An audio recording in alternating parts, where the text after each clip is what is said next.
তুমি যদি ফুচকা লাভার হয়ে থাকো আর তেঁতুল জল দিয়ে ফুচকা খেতে ভালোবাসো তাহলে এই ভিডিওটা একদম মিস করো না, লাস্ট পর্যন্ত দেখো। আর তোমরা তো আস্তে আস্তে জেনেই যাচ্ছ যে আমি রাজু, আর আজ আমি চলে এলাম আবার একটি নতুন ভিডিও নিয়ে। আজ বাড়ি থেকে ফোন করেছে ফুচকা আনার জন্য, আর তাহলে তো ফুচকা তো নিয়ে যেতেই হবে।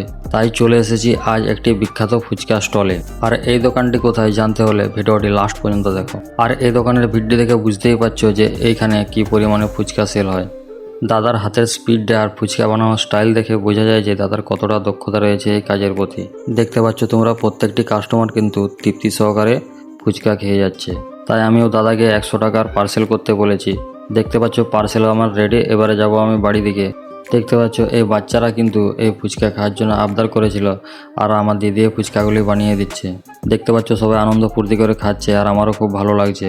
আর তোমরাও যদি রাত্রেবেলায় ফুচকা খেতে ভালোবাসো তাহলে ওঁধা বাস স্ট্যান্ড থেকে সবজি মার্কেটের দিকে আসতেই কিন্তু এই ফুচকা স্টলটি বসে থাকে।